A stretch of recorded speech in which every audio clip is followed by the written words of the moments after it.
Sis, you're just in time. You've got to help me. What's the trouble? Look, when that dancer escaped the police last night, she came in here. I had to lend her Aunt Claire's coat to get rid of her. I want you to meet the girl and get the coat. Sure, where is she? She's downstairs in the cocktail lounge, but you'll have to hurry. And don't say a word to anyone. If Aunt Claire hears about this, I'm ruined. Don't worry. Nobody'll get anything out of me. And please hurry. I got to get the coat before Aunt Claire gets back. Yeah, Uncle Horace.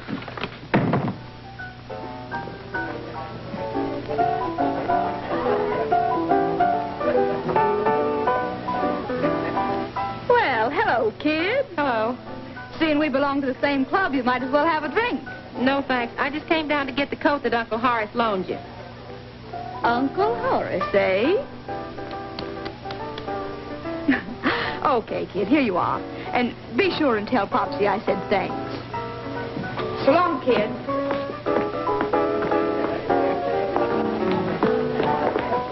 Excuse me, lady. That's all right. Oh. What do you make of this, Mr. Mulligan? Oh, what a fur coat. Where'd you get this, sister? This? Why, I trapped him, mister.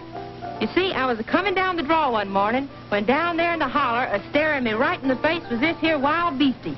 I circled around, and I snuck up on him real quiet-like. I guess he must have knowed I was stalking him, though, because he started a-creeping off. And every time he'd take a step, I'd take a step right behind him, like this. Yeah, and I guess you grabbed him just like this. Hey, you can't do this to me. It's illegal. It's arsenic or something.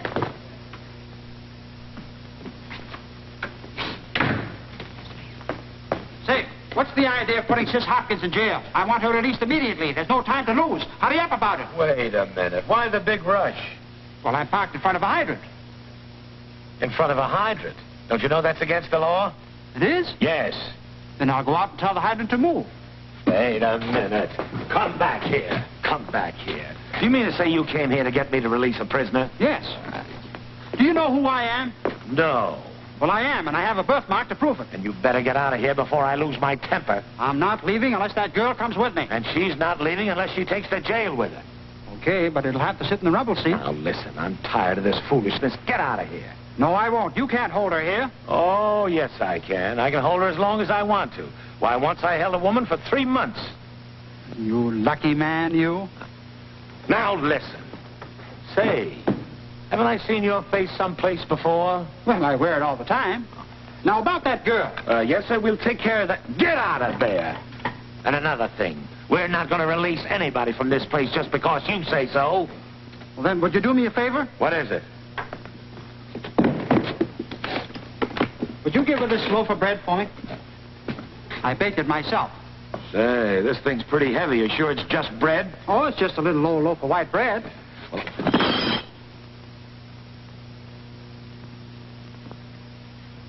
Of course, it has raisins in it. Wait a minute. I thought I'd seen your face someplace before. Come with me. Look at here. You're wanted for bigamy in New York, breach of promise in Chicago, arson in Detroit, robbery in Pittsburgh, grand larceny in Home. Ah, yes. I've been a busy little bee, haven't I? Yes, and you'll be busier, too.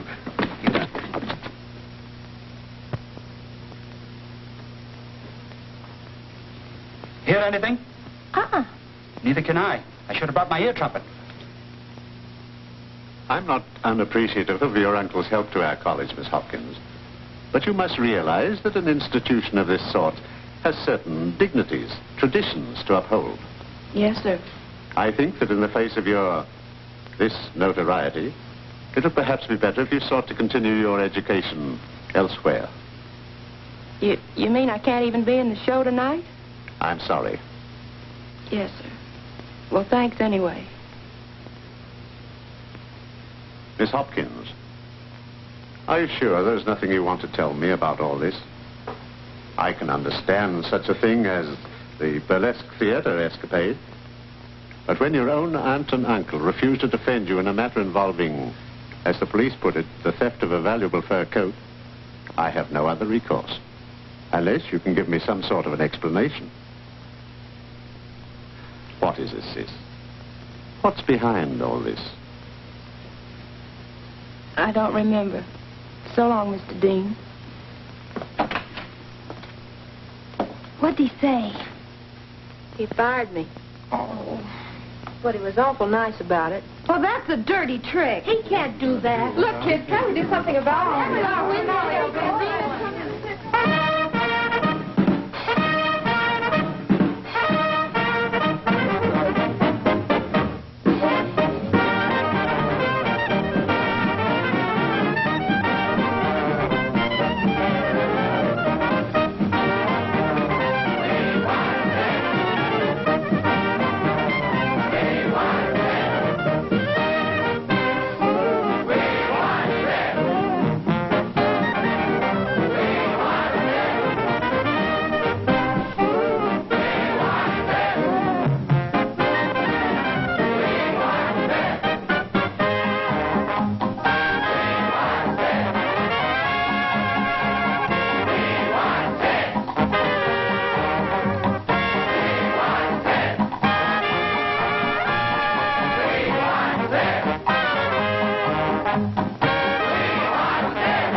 I'm afraid that's all I can say. But, Dean, if you only knew how hard these kids have worked to get the show together. It's the biggest thing we've ever done. And without Sis, the whole thing is going to fall apart. I appreciate that, Professor, but I'm sorry. There's nothing more I can do in the matter. But, Dean Johnson, if you'll just withhold your decision until after the show tonight, it means so much to us. It really wasn't Sis's fault. We've been through all that, Miss Campbell, and I'm sorry. So that's your final answer, eh? Yes, that's my final answer. That's his final answer.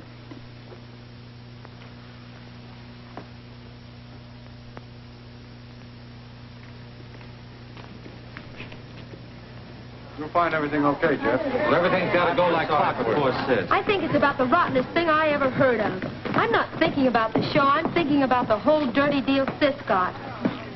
Jeff, and the rest of you, I'm just a little ashamed of myself about everything. And, well, if there's anything I can do... Well, at least you can show that you're a trooper and do your part in the show. Sure, Jeff.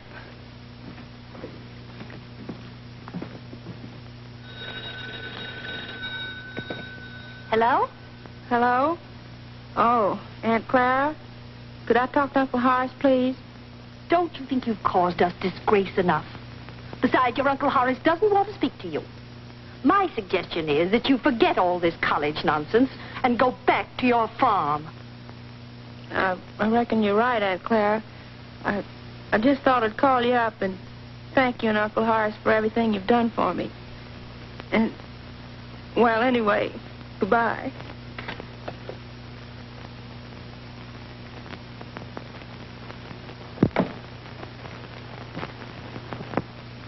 Well, goodbye, dear. Where are you going? I'm going to Carol's college play. Take good care of it, Mr. Murphy. Murph will do well to take care of himself. Why can't I go to the play? Doctor's orders. That should be enough for you. I'll see you after the performance. Fine thing. My daughter and niece in a play they've been preparing for weeks, and I can't get to see it. Well, your daughter may be in it, but your niece sure ain't. She certainly is. She's playing one of the leading roles. Well, not according to this here paper, she ain't. Says she's been kicked out of the school and out of the play, too, for stealing a fur coat. What? Let me see that. Hey, now, don't get excited. You're a sick man. Sick my eye. I'm getting...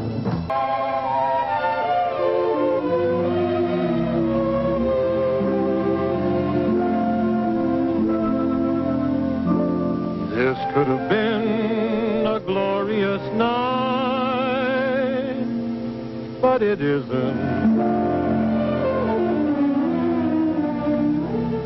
You could have been embracing me tight, but you aren't. Is this the girl you were telling me about? No, sir. You're in your room, I'm in mine, and this is the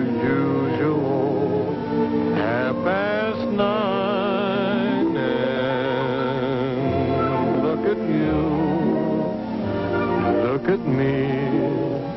You're so unhappy, I'm all at sea. And yesterday we bravely said goodbye, because we're sensible, that's why. Look at you, look at me. You've smoked up 2 packs, I poured me 3. And yesterday we thought we'd break the spell with just a little word farewell. But all the lovely visions we decided we'd erase, back to this lonely room they came. I'm looking in the mirror at a very foolish face, and I suppose